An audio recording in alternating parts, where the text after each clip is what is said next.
किसान था, वो खेत में हल चला रहा था, बैल जुते हुए थे, खेत को जोत रहा था। तभी लगभग 11:30-12 बज रहे थे। उसकी पत्नी, आपने गांव में सुना होगा, पति खेत में किसानी कर रहा होता है और पत्नी उसके लिए भोजन लेकर जा रही होती है ना। पत्नी भोजन लेकर के गई। भोजन में क्या? केवल अचार और रोटी। तभी वहां पर एक बहुत बड़े सिद्ध संत निकल रहे थे वहां से। संत के साथ भक्तों की बहुत बड़ी भीड़ भी थी। संत ने उस किसान और उस किसान की पत्नी को देखकर संत रुक गए और संत जाकर खेत में उस किसान के पास बैठ गए। किसान अचार रोटी खा रहा था, पत्नी 6 रोटी लाई थी। तो किसान जो था अपनी पत्नी से बोला, सुनो, 2 हम खाते हैं, 4 तुम खा लो। पत्नी बोली, मैं तो घर से आई हूं, आप तो मेहनत कर रहे हैं, आप एक काम करिए, 5 रोटी खा लीजिए, मैं 1 ही खा लूंगी। तब तक साधु आ गए। साधु आए तो किसान ने खड़े होकर संत जी को बिठाया, अपनी आसन दी। महाराज, खेत है, कहाँ बिठाऊं, ज्यादा सेवा नहीं, आप यहीं बैठिए और मेरी पत्नी अचार रोटी लाई है, आप ये अचार रोटी खा लीजिए। संत के सामने एक पत्तल पर किसान ने अचार और रोटी रख दी और संत बड़ी प्रसन्नता से किसान और किसान की पत्नी की ओर देख रहे हैं और बड़ी प्रसन्नता से संत ने किसान ने 6 रोटी संत को दे दी। किसान ने कि आप खा लीजिए, अतिथि देवो भव, हम तो फिर खा लेंगे।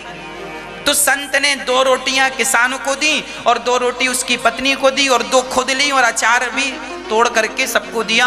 और संत जब खाने लगे तो उनका एक बहुत बड़ा सेठ अमीर आदमी उनके संग था। उसने कहा, गुरुजी, हमने आपके लिए 56 भोग रखे हैं, रसगुल्ला, रसमलाई, पूड़ी, पकौड़े, जलेबी, हलवा, बादाम, काजू और फलाना और ढिमका सब रखा, और आपने वो सब छोड़ के अचार रोटी खा रहे हैं।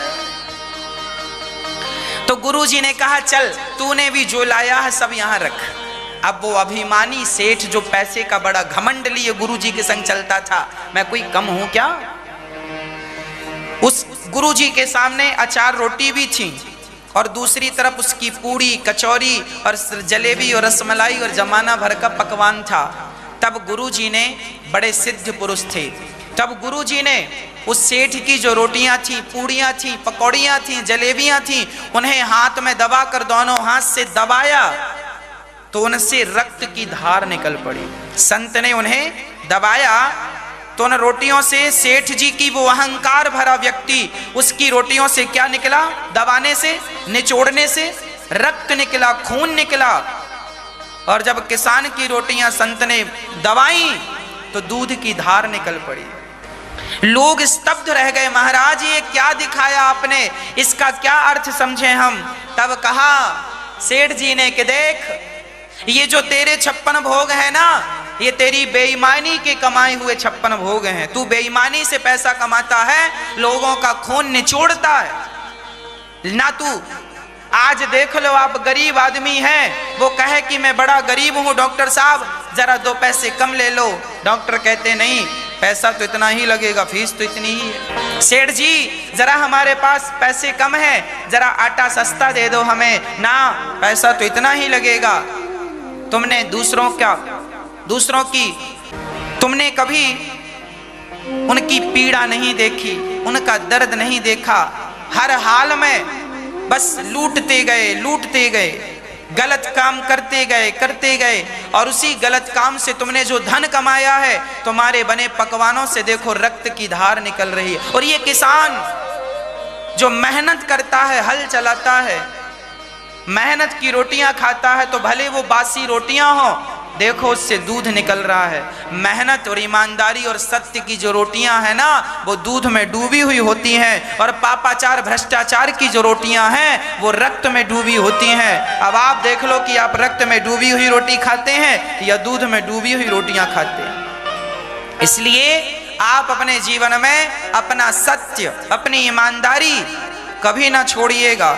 सत्य को जाने मत दीजिएगा। जमाना झूठ बोल रहा है बोलने दीजिए, जमाना गलत कर रहा है करने दीजिए, पर आप अपने बच्चों को, आप अपने आप को यही शिक्षा दीजिए कि हमें सदा सत्य के मार्ग पर चलना है। हमें नहीं खाना ज्यादा 56 भोग, हम दाल रोटी नमक रोटी खा लेंगे, पर ईमानदारी से बिना किसी का दिल दुखाए, सबका दर्द समझना, सबकी पीड़ा समझना, यही हम इंसानों का धर्म है, यही कर्तव्य है। अब कोई पूछे कि ये सत्य क्या है, कोई पूछे कि धर्म क्या है, तो हमें धर्म भी लिखकर बताना पड़ेगा, हमें धर्म का स्वरूप बताना पड़ेगा, हमें सत्य का स्वरूप बताना पड़ेगा। का स्वरूप कैसा है? का कमल का बनाओ, वो स्वरूप है। सत्य का स्वरूप क्या है? बोले सत्य का स्वरूप है नारायण। नारायण ही सत्य है और सत्य ही नारायण, इसलिए राम ही सत्य है और सत्य ही राम, इसलिए कहते हैं राम नाम सत्य है, राम नाम सत्य है। राम क्या है? सत्य है। इसलिए जब बात आती है कि ईश्वर सत्य है, तो सत्य क्या? अब कोई कहे महाराज जी सत्य क्या है? सत्य क्या है? बोले राम सत्य है। अब कोई कहे महाराज जी धर्म क्या है? तो रामो विग्रहवान धर्मः, धर्म की मूर्ति क्या है? धर्म का विग्रह क्या है? धर्म का स्वरूप क्या है? कोई कहे महाराज जी कहो, सब कहते हैं धर्म करो धर्म करो धर्म करो, ये धर्म दिखता कैसा है? बोले धर्म क्या है? राम ही धर्म है। रामो विग्रहवान धर्मः, कृष्ण ही धर्म, कृष्ण ही धर्म है, कृष्ण ही धर्म है, राम ही धर्म है, नारायण ही धर्म है। बस यह सत्य है। ईश्वर सत्य है, राम सत्य है, कृष्ण सत्य है, नारायण सत्य है। हम सत्य नहीं है, हम सत्य होते तो हम मरते ही नहीं। हमारा पंच तत्व का शरीर पंच तत्वों में विलीन हो जाता है। हम छोटे से थे, शरीर छोटा सा था, जवानी में शरीर इतना बड़ा है, बुढ़ापा आएगा शरीर जर्जर हो जाएगा और प्राण निकल जाएंगे। मतलब हम परिवर्तनशील हैं, इसीलिए हमें सत्य नहीं कहा जा सकता। ईश्वर परिवर्तनशील नहीं है, इसलिए उन्हें सत्य कहते हैं। तो कौन सत्य है? उमा कहाँ हूँ मैं, ये शंकर जी का अनुभव है। उमा कहाँ हूँ मैं, अनुभव अपना सत हरि भजन।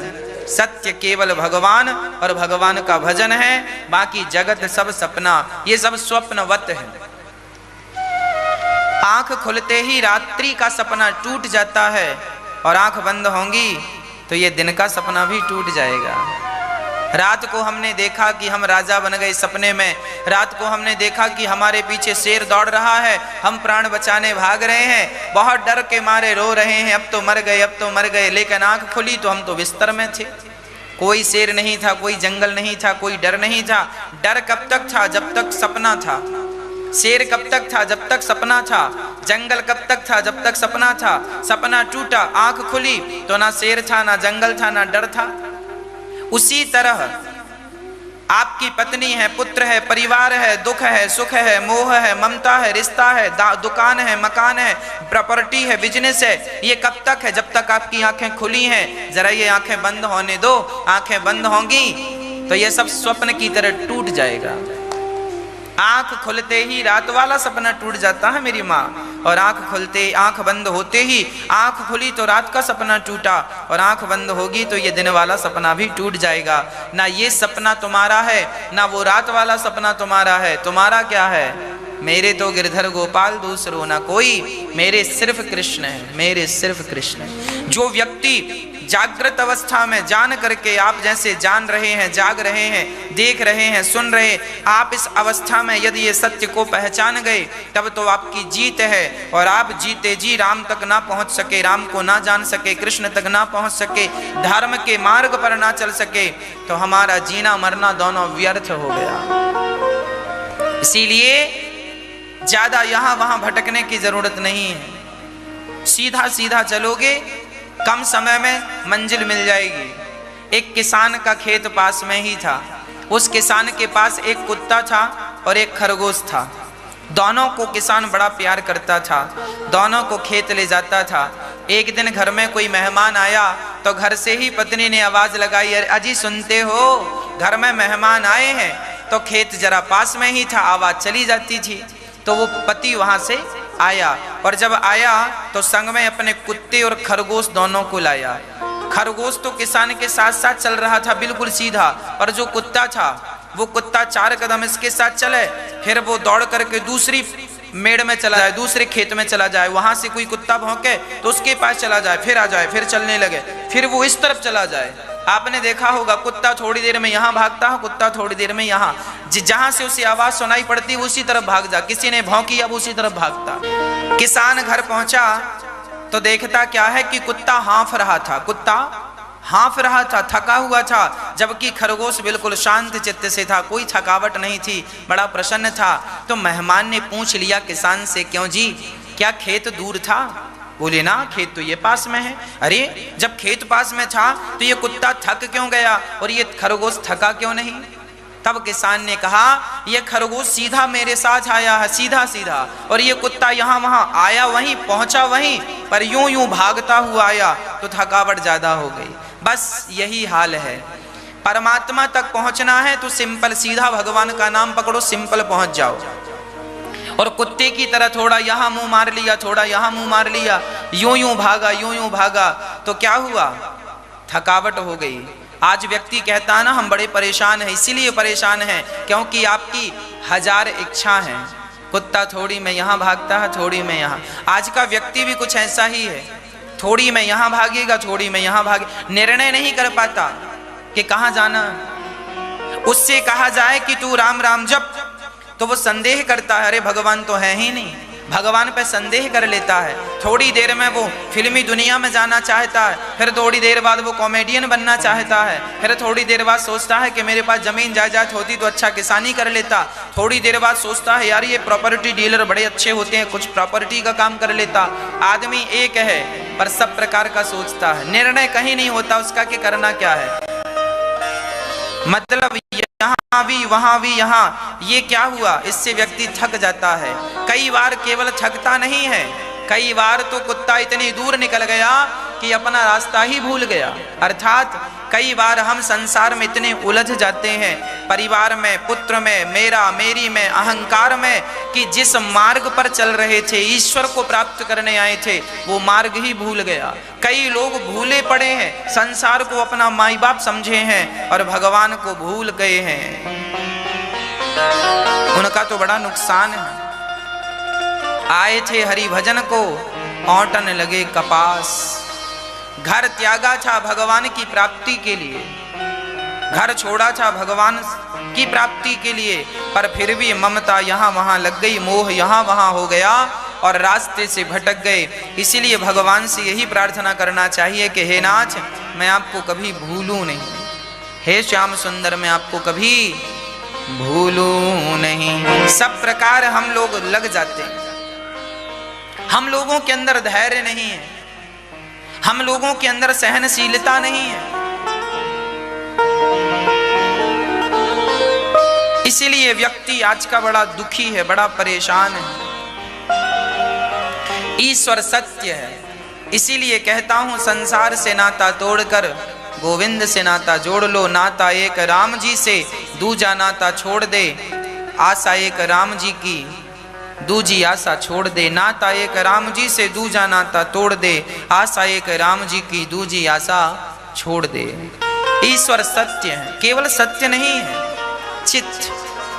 भगवान हम सबके भीतर हैं, विद्यमान है। अच्छा आप बताइए भगवान कहाँ है? मैया जी, ओ मैया बताओ भगवान कहाँ है? कहाँ रहते हैं भगवान बताओ? कोई कहता है भगवान तीर्थों में है, कोई कहता है भगवान कण कण में है, कोई कहता है भगवान वैकुंठ में है। आप क्या कहते हैं, भगवान कहाँ है? मैया यहाँ है, मैया यहाँ बोल रही, यहाँ है, यहाँ है, तो चलो एक्सरे करा लेते हैं, आएंगे?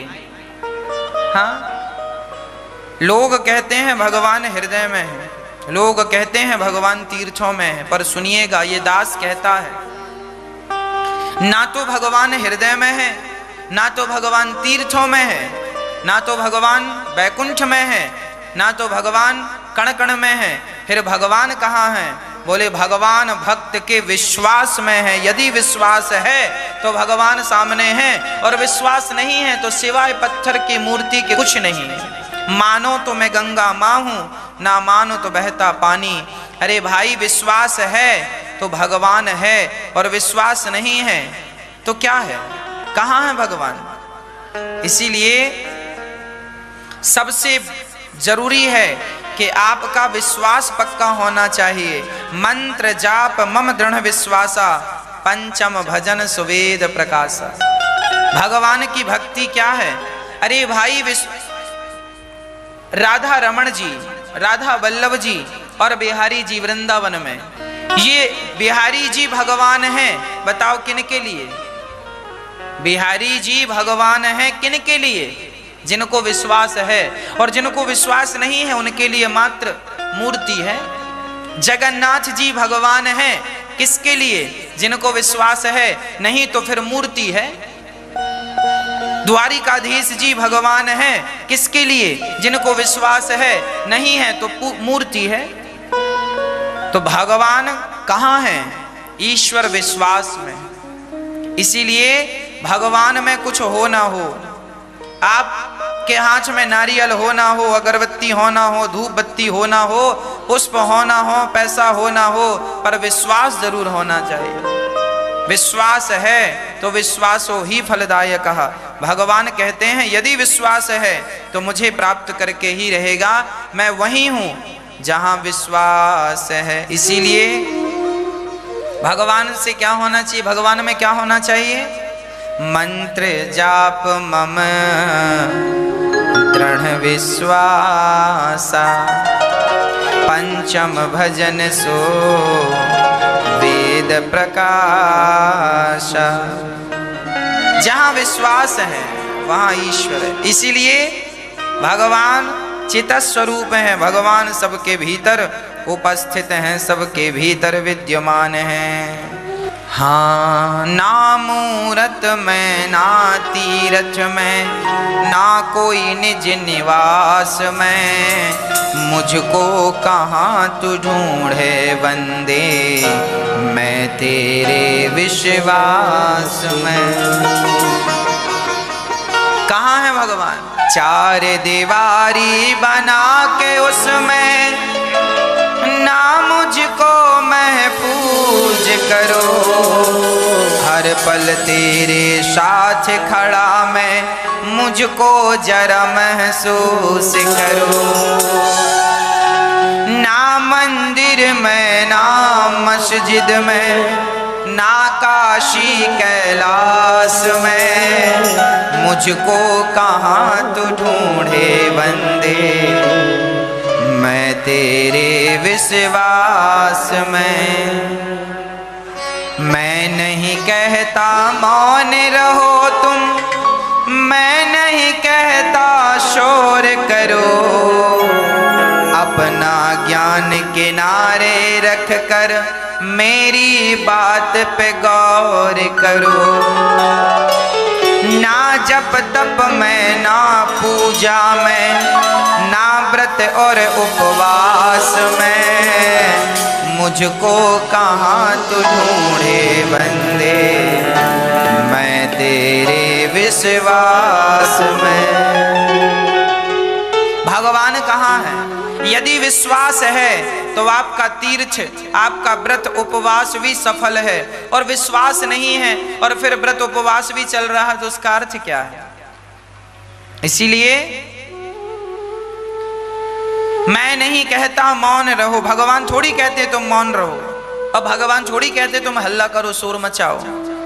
भगवान थोड़ी कहते हैं कि तुम बहुत ज्यादा, भगवान को पाने के लिए इतनी ही डिग्रियां होनी चाहिए, ये कोई एग्रीमेंट तो नहीं है लिखित में कि इतनी ही डिग्री होनी चाहिए। भगवान को पाने के लिए सिर्फ सच्चा प्रेम और विश्वास होना चाहिए।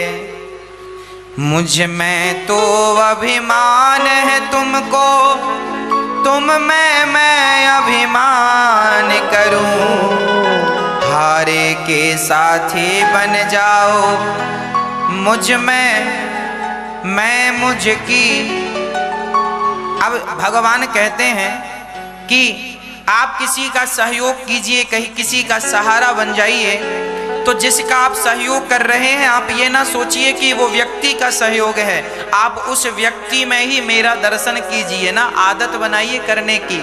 भाई भक्त माल में एक चर्चा मिलती है कि नामदेव जी रोटी बना के रखे और उनकी रोटी एक कुत्ता लेके चला गया। जब कुत्ता लेकर गया तो नामदेव जी पीछे घी की कटोरी लेकर दौड़ने लगे, प्रभु जी सूखी रोटी ना खाओ, विट्ठलनाथ जी सूखी रोटी ना खाओ। सारे लोग कहते नामदेव तू पागल हो गया है, क्यों? बोले कुत्ते को कहता है विट्ठल, तेरा दिमाग खराब है। नामदेव जी कहते हैं जिसे तुम कुत्ता कह रहे हो वो तुम्हें कुत्ता दिख रहा है, पर मुझे तो मेरे भगवान दिख रहे हैं। जाके रहे भावना जैसे, हमारी भावना है कि आप कृष्ण हैं, तो हैं आप कृष्ण, और किसी की भावना नहीं है, आपको सामान्य व्यक्ति देख रहा है। तो आप देखें, वस्तु एक होती है, व्यक्ति एक होता है, उसे देखने के नजरिए बहुत सारे होते हैं, है ना? उसे देखने के नजरिए बहुत सारे हैं। इसीलिए हम कहा करते हैं संसार को बदलने की जरूरत बिल्कुल नहीं है, सिर्फ नजरों को बदलने की जरूरत है, सिर्फ दृष्टि को बदलने की जरूरत है। भाव हो, विश्वास हो तो भगवान सर्वत्र है, कहाँ नहीं है ईश्वर? हरि व्यापक सर्वत्र समाना, पर शर्त है कि प्रेम से प्रकट हो ही मैं जाना। वह भगवान चित स्वरूप है, आत्मा स्वरूप है, सबके भीतर उपस्थित है, सबके भीतर विद्यमान है। किस रूप में? चित स्वरूप। चित मतलब प्रकाश, चित मतलब आत्मा, चित मतलब ईश्वर। ईश्वर आत्मा स्वरूप, आत्मा के रूप में हम सबके भीतर, एनर्जी के रूप में, पावर के रूप में ईश्वर हम सब के भीतर विद्यमान है। लोग कहते हैं भगवान कहाँ है? अरे भाई ये तो बताओ कि भगवान कहाँ नहीं है? कहाँ नहीं है भगवान? सब जगह भगवान है। वो कौन सी जगह है, वो कौन सा स्थान है जहां भगवान ना हो? आप बताइए, दही में ऐसा कौन सा कण है जिस कण में मक्खन नहीं है? बताओ, दही में ऐसा कौन सा स्थान है जिस स्थान में मक्खन ना हो? ऐसा कोई स्थान दही में है? अरे दही के कण कण में मक्खन व्याप्त है, पर विडंबना तो यह है कि किसी से दही से मक्खन निकालते आए तो सही। भाई जब तक दही में मथानी की रगड़ नहीं पड़ेगी, मथानी की चोट नहीं पड़ेगी, तब तक दही से मक्खन थोड़ी निकलता है। उसी प्रकार जब तक कोई भक्ति नहीं करेगा, प्रेम नहीं करेगा, तब तक कण कण में बसा हुआ परमात्मा थोड़ी बाहर निकल के आएगा। आप कोई कहे भगवान दिखाओ, तो भैया दही रखा है, मंथन कर लो, करते आता, अब मंथन करते आता ही नहीं। और आदमी कहे भाई ये दही खराब है, इसमें तो मक्खन है ही नहीं। अरे पागल है तो उससे मंथन करना नहीं आता। भगवान कण कण में है तो उससे भक्ति करनी नहीं आती। हम क्या करें? ये अनुभव है, ये दिखाने और बताने की चीजें नहीं है, ये तो अनुभव है। ईश्वर कण कण में है, ये कहने का सब्जेक्ट नहीं है, ये अनुभव का सब्जेक्ट है। गोस्वामी तुलसीदास जी ने ये कहा नहीं है कि सी राम मैं सब जग जानी। तुलसीदास जी ने ये कहा नहीं है, तुलसीदास जी ने अनुभव किया है। सी राम मैं सब जग जानी, सब भगवान है, ये बात तुलसीदास जी ने कही नहीं है, ये अनुभव किया है। अनुभव करने के बाद ये बात हम सबको बताई है कि भाई तुम्हारी आंखों में दोष है, मोती अबिंद हो गया है, जल्दी से इलाज करा लो। जब मोती अबिंद, अज्ञान का मोती अबिंद हटेगा, मोह ममता का मोती अबिंद हटेगा, तो तुम्हें कण कण में कृष्ण का दर्शन होगा, राम का दर्शन होगा। पर ये मोती अबिंद हट जाए तो आदमी जी के मर जाता है, सारी जिंदगी में उसका मोती अबिंद हटता ही नहीं। हम क्या करें? हाँ, इसीलिए कहता हूं कि भगवान का अनुभव किया कीजिए। ईश्वर कैसे हैं? आनंद, सत चित आनंद। भगवान आनंद घन है, आनंद के सागर हैं। वह भगवान जो आनंद सिंधु सुख राशि, हम तो बिंदु हैं, परमात्मा सिंधु है। ईश्वर का नाम आनंद है। यदि आनंद चाहते हो, आप सदा हंसते रहें, सदा प्रसन्न। आज हम लोगों को देखते हैं सदा रोते रहते हैं, सदा रोते रहते हैं, बात बात में रोना है, छोटी छोटी बात। कई आदमी ऐसे होते हैं, कई लोग ऐसे होते हैं, बस बात करेंगे रोके ही बात करेंगे, पूरी जिंदगी रोते हैं रोते हैं। अरे भाई जितना रोते हो जरा प्रसन्न रहा करो। हर हाल में हम आपसे मिलेंगे और आप प्रसन्न चित्त से मिलेंगे तो हम 2 मिनट ज्यादा आपके पास खड़े होंगे, और आप रोते ही रहेंगे राम राम। रोज रोज रोता है, बार बार रोता है, थक जाएगा आदमी। क्यों जी? इसीलिए सदा प्रसन्न रहा करो। हर हाल में भगवान को वही भक्त अच्छे लगते हैं जो प्रसन्न रहा करते हैं। हर हाल में मैं गरीब हूं तो क्या हुआ, प्रसन्न रहने में क्या नुकसान है? भाई गरीबी अमीरी अलग सब्जेक्ट है और प्रसन्नता अलग विषय है। गरीबी अमीरी सबके पास आ जा सकती है, पर प्रसन्नता तो ये ज्ञान का सब्जेक्ट है, ये विवेक का सब्जेक्ट है। प्रसन्न रहो, हर हाल में पॉजिटिव रहा करो, सकारात्मक रहा करो और खुश रहने की आदत बनाओ। जितना आप रोते हैं ना उतना प्रसन्न रहिए। एक माँ का एक बेटा था। आप बताइएगा, जो बच्चे बात बात में रोते हैं वो बच्चे ज्यादा अच्छे होते हैं कि जो सदा हंसते मुस्कुराते रहते हैं वो ज्यादा अच्छे होते हैं? कोई बच्चे ऐसे होते हैं आपने छू दिया रोने लगे, और कोई बच्चे ऐसे होते हैं आपने छुआ तो खिलखिला के हंसने लगते हैं, फटाक से आपकी गोद में आ जाते हैं। वो बच्चे अच्छे होते हैं ना, और जो बात बात पे रोए वो अच्छे होते हैं। माँ बच्चे को गोद में लिए है और उसकी सहेली ने छू दिया,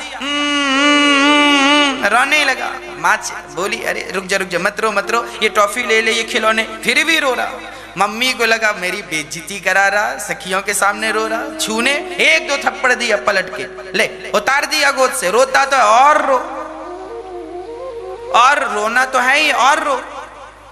बस एक मैया शादी में गई, पार्टी थी बढ़िया, सामने रसगुल्ले रबड़ी रखी हुई थी और बच्चा लगा रोने। अम्मा कहे रसगुल्ला खा ले वो ना खाए, रबड़ी खा ले वो ना खाए, टॉफी खा ले वो ना। माँ सोची कि 10-20 मिनट ये चुप रहे तो मैं जरा घूम लूं, सबसे मिल लूं, पर वो रोता जाए। मम्मी गुस्सा हो गई और माँ ने कुर्सी में बिठा के 4 थप्पड़ जमाए, 2 इस गाल में 2 इस गाल में। रोता तो है और रो, और रोने दिया और जाके मस्ती से खाया पिया माँ ने। और जब तक बच्चे को भी लगा अब तो कोई फायदा नहीं, चुपचाप बैठा रहा। ऐसे ही होता है, भगवान ने तुम्हें इतना कुछ दिया है फिर भी तुम रो रहे हो। भगवान अच्छा रोता, फिर भगवान और 2-4 थप्पड़ जमाएंगे गाल में। रोता तो है ही, और रो। इसीलिए हर हाल में प्रसन्न रहना। रोते हुए को ना लोग और रुलाते हैं, ये बात आप समझ रहे हैं? गांव में हम थे तो जो बच्चा बात बात में रोने लगते थे ना, उन्हें और बच्चे चिढ़ाते थे। वो रोता था ना तो और लोग चिढ़ा के और रुलाते थे, और जो हंसता था उसे और हंसाने की कोशिश। ये बिल्कुल सिंपल बात है, आप भी देखे होंगे, रोते को इंसान और रुलाता है और हंसते को इंसान और हंसाता है। आप रोने लगिए तो लोग और चिढ़ाएंगे और रुलाएंगे, आपका दर्द और बढ़ाएंगे। और जरा आप प्रसन्न रहेंगे तो लोग और हंसाएंगे और प्रसन्न। इसी प्रकार आप यदि प्रसन्न हैं तो आपकी प्रसन्नता बढ़ेगी, और आप दुखी हैं तो आपका दुख बढ़ेगा।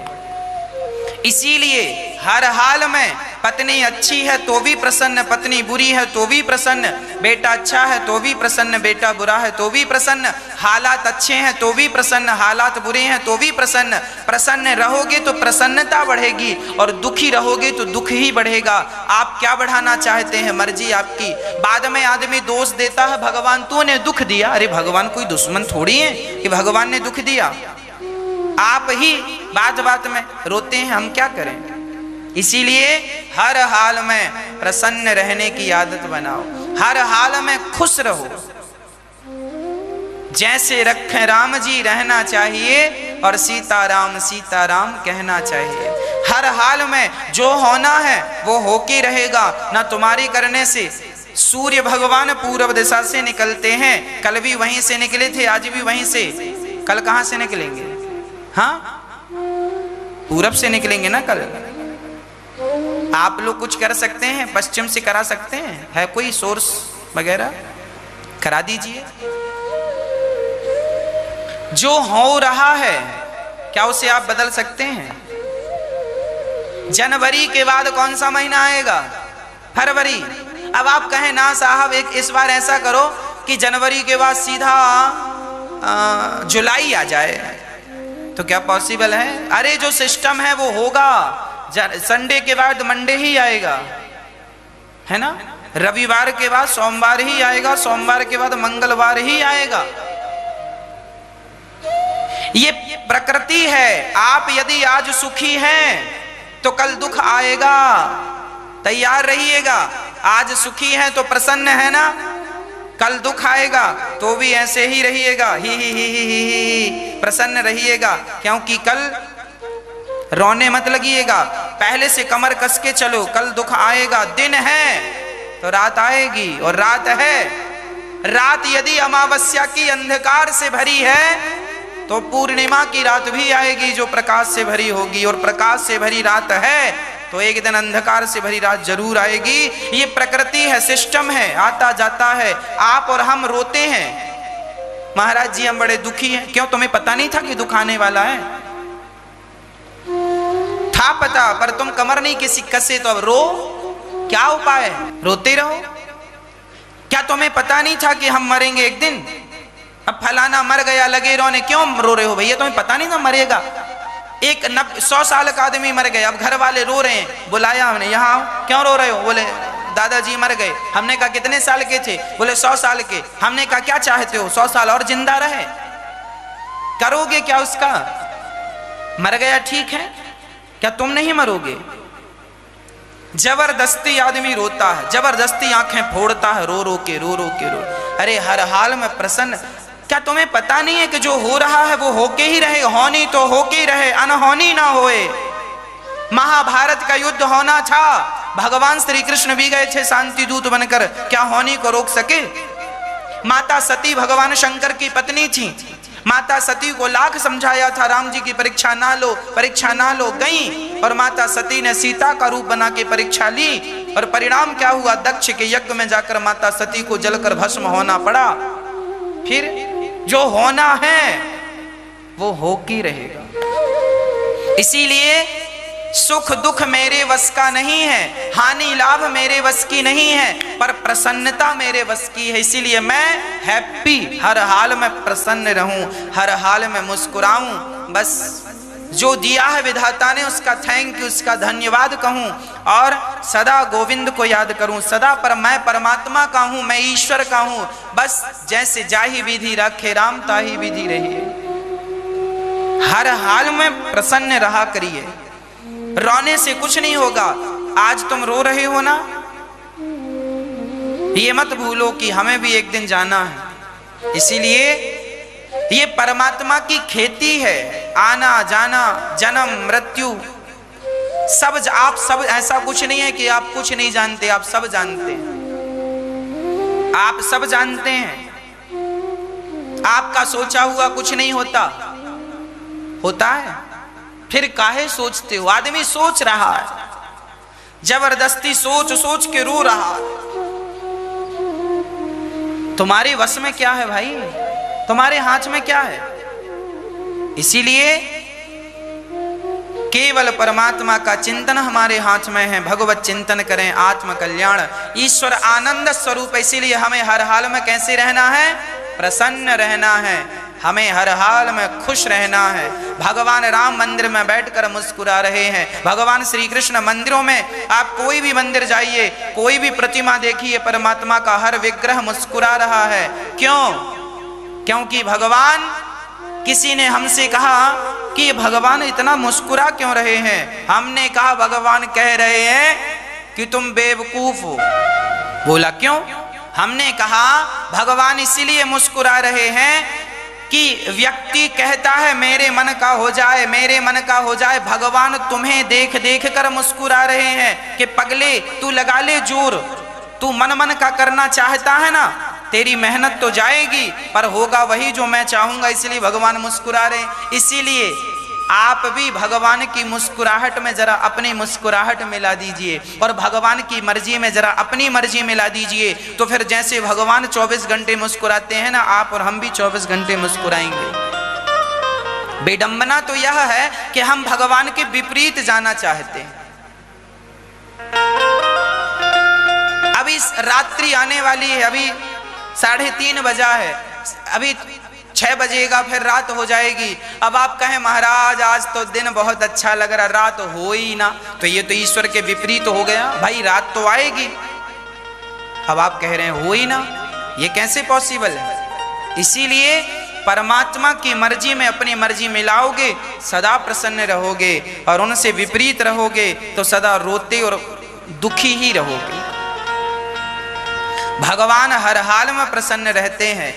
भगवान श्री कृष्ण के 56 करोड़ यदुवंशी आपस में लड़के मर गए। जरा सुनिएगा, माता गांधारी ने श्राप दिया था भगवान श्री कृष्ण को कि जैसे हमारे बच्चे आपस में लड़कर मर गए हमारे सामने, ऐसे कन्हैया तुम्हारा परिवार भी तुम्हारे सामने आंखों के सामने लड़कर मर जाएगा। ये श्राप गांधारी ने भगवान श्री कृष्ण को दिया था। भगवान के 16,108 विवाह थे, हर रानी से 10-10 बेटे थे, नाती पोता संती अंती भरा परिवार था, लेकिन भगवान की आंखों के सामने सारा परिवार लड़कर के मर गया। उस हाल में भी भगवान मुस्कुराते ही रहे।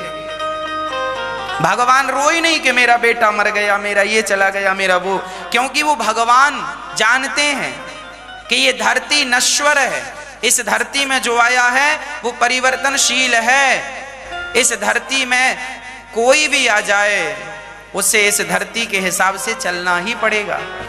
क्या भगवान भी मनमानी कर सकते हैं इस धरती में आकर? भगवान भी यहाँ के सिस्टम के हिसाब से ही चलते हैं। विप्रधैनु सुर संतहित लीन मनुज अवतार, भगवान भी मनुष्य बनकर आए। भगवान थे तो भगवान, पर चूंकि संसार में मनुष्य लोग रहते हैं तो भगवान को भी आना था, तो मनुष्य बनकर आना था, संसार के हिसाब से चलना था। इसीलिए हम सब भी अपने हिसाब से ना चलें, भगवान के हिसाब से चलें, धर्म के हिसाब से चलें। गीता में जो लिखा है उस हिसाब से चलें, भागवत जी में जो लिखा है उस हिसाब से चलें। भागवत में लिखा है आशा ही परमम दुखम नैरास्यम परमम सुखम, हमारी अनंत इच्छाएं ही हमारा दुख हैं और हमारा सबके प्रति त्याग ही हमारा सुख है। बस इन बातों को अमल कीजिए, आपका दुख अपने आप चला जाएगा। ऐसे भगवान जो सच्चिदानंद स्वरूप हैं, जो विश्व की उत्पत्ति करते हैं, पालन करते हैं और संहार करते हैं। भगवान से किसी ने हमसे कहा महाराज जी भगवान करते क्या हैं? हमने कहा भगवान ये सृष्टि को उत्पन्न करते हैं, पालन करते हैं। किसी ने कहा महाराज जी भगवान हैं, इसका सबूत क्या है? हमने कहा जब तुम माँ के पेट में थे उल्टा लटके थे, 9 महीने बाद तुम वापिस आए, बाहर आए तो तुम्हारे मुंह में दांत नहीं थे। जब तक तुम पेट में थे माँ के स्तनों में दूध नहीं था, और बाहर आए तो माँ के स्तनों में दूध की नदियां बहने लगी। भगवान को पता था कि तुम खाओगे पियोगे तो कुछ नहीं, बस माँ का दूध ही तुम्हारा सहारा है। तो तुम्हारे जाते ही परमात्मा ने दूध की व्यवस्था कर दी। ये बताओ व्यवस्था किसकी तरफ से थी? बच्चा पैदा नहीं होता तब तक माँ के स्तनों में दूध नहीं होता, और बच्चा पैदा होता है तो दूध की धार बह जाती है। ये व्यवस्था किसकी है? अब बताओ आपके घर में आपके बाथरूम में पानी आता है, टोंटी लगी है, पानी आता है, तो क्या अपने आप आने लगा? अरे कोई व्यवस्थापक ने, प्लम्बर ने बनाया होगा, ऊपर से कनेक्शन जोड़ा होगा टंकी से, तब तो अपने आप थोड़ी बाथरूम में पानी आने लग जाता है कि अपने आप आने लगा। अरे वही कोई व्यवस्था तो होगी ना। आपने घर बनवाया है तो ऊपर टंकी रखी होगी, पाइपलाइन आई होगी, तब टोंटी लगी होगी, तब प्लम्बर ने बनाया होगा, है ना? हाँ, तो बिना व्यवस्थाओं की व्यवस्थाएं कैसे बनेंगी? माँ के गर्भ में बच्चा था तब तो दूध नहीं था, बाहर आया तो दूध आ गया, तो बिना व्यवस्था बनाए बन गई। ये व्यवस्था बनाने वाला कौन है? वह ईश्वर ही। यह प्रत्यक्ष चमत्कार है मेरी और आपकी आंखों के सामने। फिर भी किसी को भगवान का सबूत चाहिए तो ये वही लोग हैं जिनको अपने बाप का भी सबूत चाहिए। भगवान किसी सबूत का मोहताज नहीं है। आप मत मानिए ना भगवान को, क्या फर्क पड़ेगा? उल्लू कहता है सूर्य नहीं होता, तो क्या उल्लू के कहने से सूर्य नहीं होता? तू कहता रहा, 1 करोड़ उल्लू मिलकर कहें सूर्य नहीं होता, अरे भाई सूर्य होता है, उल्लुओं को नजर नहीं आता। उसी तरह परमात्मा है, उल्लुओं को नजर नहीं आ रहा है, हम क्या करें? इन उल्लुओं का इलाज कैसे करें? इसीलिए ईश्वर श्रद्धा का विषय है, ईश्वर संदेह का विषय नहीं। ईश्वर अतर्क है, तर्क का सब्जेक्ट नहीं है।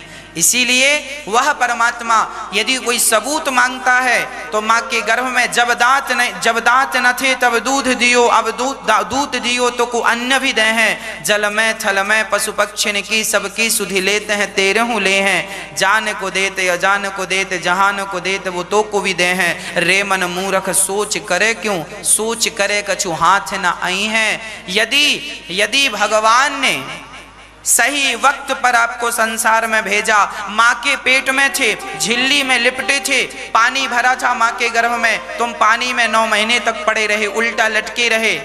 वह भगवान ने तुम्हें बाहर निकाला, पीने को दूध दिया। छोटे से बच्चे के मुंह में दांत नहीं होते, भगवान को पता था कि दांत दूंगा तो माँ के स्तन को ये पहले से काटने लगेगा और माँ के स्तन को काट काट के घायल कर देगा, इसलिए दांत नहीं दिए। दांत तब दिए भगवान ने जब वो दूध के साथ कुछ पदार्थ और भी खाने पीने लग जाता है। भगवान समझ जाते हैं कि इसका पेट मजबूत हो गया है, पाचन क्रिया ठीक हो गई है, अब ये दूध नहीं पिएगा माँ का तो भी इसका काम चल जाएगा। तब भगवान दांत की व्यवस्था करते हैं और 5 साल बाद वो दुधिया दांत गिरा के बढ़िया कंपनी वाले महंगे वाले दांत लगवाते हैं जो बुढ़ापे तक आपके साथ चलते हैं। अभी आप लोगों के जो दांत हैं ना, ये दूसरी बार वाले दांत हैं, फर्स्ट वाले दांत तो टूट गए हैं, है ना। तो ये व्यवस्थाएं किसकी? अपने आप दांत टूट रहे हैं, अपने आप दांत निकल रहे हैं। अच्छा, दूसरी बार दांत टूट के, पहली बार आपके दांत टूटते हैं ना तो निकल आते हैं। अब कोई कहे महाराज जी हम फिर तोड़ दें दांत, तो क्या फिर निकलेंगे?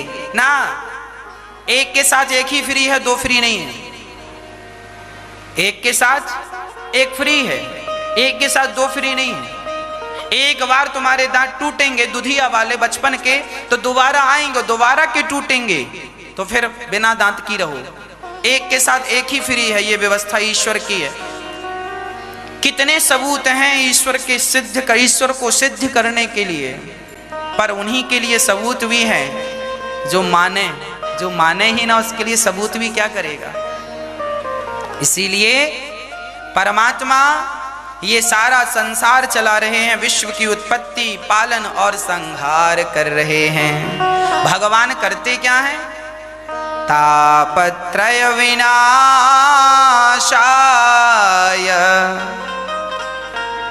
श्री कृष्णाय वयं नुमः। भगवान 3 प्रकार के दुखों से अपने भक्तों की रक्षा करते हैं। कौन कौन से? दैहिक दैविक भौतिक तापा, राम राज्य काहू नहीं व्यापा। जो व्यक्ति 3 प्रकार के दुख से दुखी है, हम सब दुखी हैं, काहे से? कोई तन दुखी,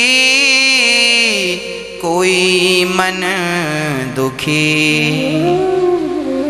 कोई धन बिन रहत उदास, थोड़े थोड़े सब दुखी, सुखी राम के दास। सब दुखी हैं, दुखी आए संसार में सुखिया मिला ना कोई, सब दुखी हैं। फिर सुखी कौन है? सारी सृष्टि दुखी है। सुखी कौन? जो भगवान की शरण में है, जो भगवान का है वो सुखी है, और जो भगवान का ना हो सका, भगवान का ना बन सका, वो बड़ा दुखी है। बहुत दुखी हैं आज लोग। क्यों दुखी हैं? क्योंकि संसार के हैं। एक मछुआरे ने जाल डाला, सारी मछलियां उस जाल में फंस गईं, पर एक मछली नहीं फंसी। बहुत चतुर थी वो मछली। सारी मछलियां तो मछुआरे से दूर थी, पर वो मछली एक जो थी ना मैया, वो मछुआरे के पांव के पास पास घूम रही थी, चरणों के पास पास। क्योंकि मछली को पता था कि जाल डालेगा तो दूर डालेगा, अपने पांव में थोड़ी मछुआरा जाल डालता। तो जो मछली मछुआरे के चरणों में थी वो तो जाल में नहीं फंसी, और जो दूर थी वो फंसती गई। उसी तरह जो भगवान के चरण पकड़ लेते हैं वो कभी दुखों के जाल में नहीं फंसते, माया के जाल में नहीं फंसते, और जो भगवान से दूरियां बना लेते हैं वो दुखी हो जाते हैं, दुखी और माया के जाल में उलझ जाते हैं, दुख के जाल में फंस जाते हैं। इसीलिए भगवान के चरण कभी नहीं छोड़ना चाहिए। हम ये नहीं कहना चाहते कि आप अपना काम धाम छोड़ के भगवान के पांव ही पकड़े बैठे रहो ना। कर्मण्येवाधिकारस्ते मा फलेषु कदाचन। तू अपना कर्म करता हुआ, अपनी पत्नी का, अपने पुत्रों का पालन करता हुआ, अपनी जिम्मेदारियों का निर्वहन करता हुआ भगवान के पांव पकड़, तब तेरी गति होगी। भगवान श्री कृष्ण ने अर्जुन से यही तो कहा, तू युद्ध कर, पर युद्ध करता हुआ चिंतन मेरा करता रहना। युद्ध तू नहीं कर रहा है, मैं कर रहा हूं।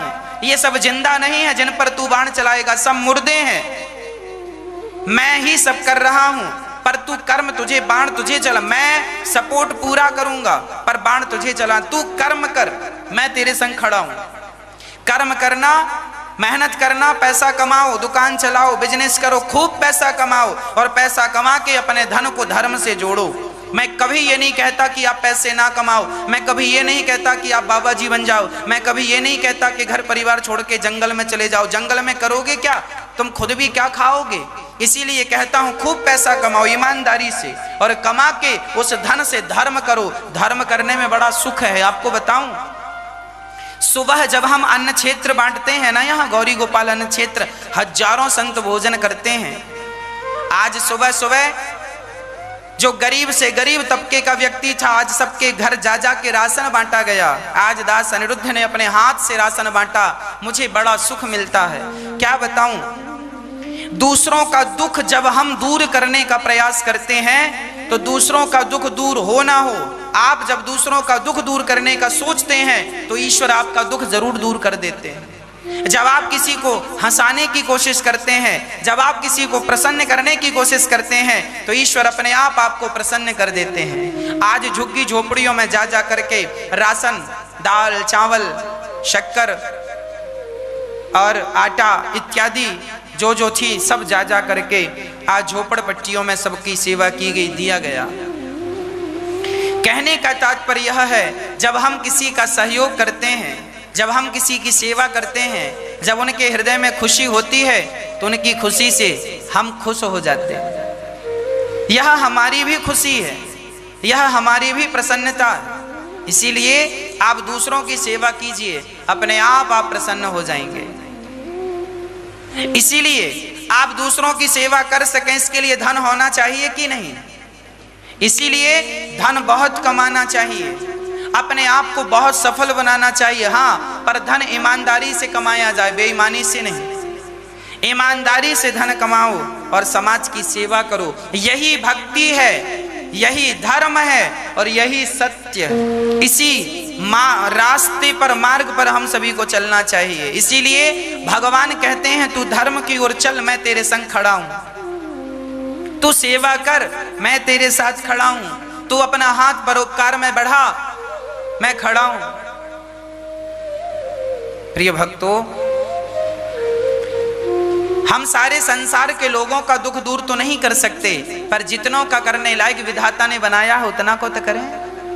प्रिय भक्तों, तापत्रय विनाशाय, भगवान हम सभी के 3 प्रकार के दुखों को दूर करते हैं। दैहिक, दैविक, भौतिक, तापा। जो भगवान के चरण पकड़ लेता है उसके जीवन में कभी कोई दुख आता ही नहीं।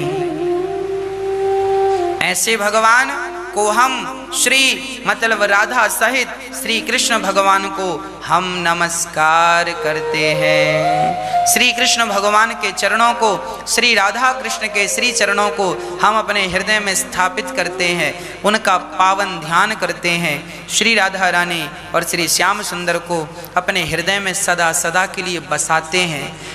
ऐसे भगवान को जो सत्य स्वरूप हैं, चित स्वरूप हैं, आनंद स्वरूप हैं, विश्वोत्पत्त्यादि है तब विश्व की उत्पत्ति पालन संहार करने वाले हैं, जो सारी दुखों को दूर करने वाले हैं, ऐसे भगवान श्री कृष्ण, श्री राधा सहित श्री कृष्ण को हम अपने हृदय में स्थापित करते हैं, उनकी वंदना करते हैं, उनका ध्यान करते हैं। बोलिए कृष्ण कन्हैया लाल की, राधा कृष्ण भगवान की जय जय श्री राधे। यम प्रव्रजन्त मनुपेतमपेत कृत्यम, द्वैपायनो विरह कातर आजुहावा। पुत्रेति तन्मयतया तरिभुभिनेदुस्तं सर्वभूतहृदयं मुनिमानतोऽस्मि।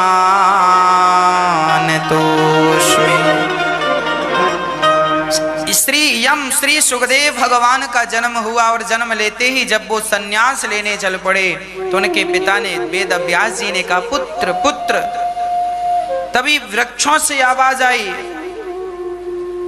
अरे व्यास जी आप इतने ज्ञानी होके मोहित हो रहे हैं। तरवो विनेदुस, वृक्षों ने कहा आप इतने बड़े ज्ञानी होकर और बताइए पुत्र मोह में रो रहे हैं। तब वहां कुछ देवांगनाएं स्नान कर रही थीं। सुखदेव जी निकले तो उन देवांगनाओं ने वस्त्र नहीं पहने और व्यास जी को देखकर उन देवांगनाओं को लज्जा आई तो शरीर को वस्त्र से ढक लिया। पूछा गया, व्यास जी ने कहा देवियों हमारा जवान बेटा निकला, तुम्हें शर्म नहीं आई? हम बुढ़े को देखकर लज्जा करती हो क्यों? तब उन देवांगनाओं ने कहा महाराज आपके पुत्र को तो यह भी नहीं पता कि स्त्री और पुरुष क्या है। इस संसार में सुखदेव जी ऐसे थे ब्रह्मा जी की बनाई सृष्टि में जिन्होंने काम और क्रोध को जीता था। नहीं तो ये सब चीजें सबके बस की नहीं है। काम को जीतना सबके बस में नहीं है, क्रोध को जीतना सबके बस में नहीं है। हम लाख प्रयास करते हैं कि क्रोध को वश में रखें पर क्रोध वश में होता ही नहीं। हम लाख प्रयास करते हैं कि काम को वश में रखें पर काम वश में होता ही नहीं। धन्य है सुखदेव भगवान जिन्होंने सबको वश में किया। और सुखदेव भगवान को व्यास जी ने जब भगवान की सुंदरता का निरूपण किया वो जंगल में जाकर समाधिस्थ हो गए। तब व्यास जी ने उन्हें भागवत जी का श्लोक रटा कर भेजा शिष्यों को। वरहापीडम नटवर वपुः कर्णयो कर्णिकारं बिभ्रदवासः कनक कपिशं वैजयन्तीं च मालाम् रन्ध्रान् वेणोरधर सुधया पूरयन् गोपवृन्दैर्वृन्दारण्यं स्वपदरमणं प्राविशद्गीतकीर्तिः। जब सुखदेव भगवान ने सुना कि वाह इतना सुंदर, भगवान कितने सुंदर हैं, भगवान जितना सुंदर कौन होगा। इसीलिए कहा करता हूं भगवान कितने सुंदर हैं कोई क्या जाने।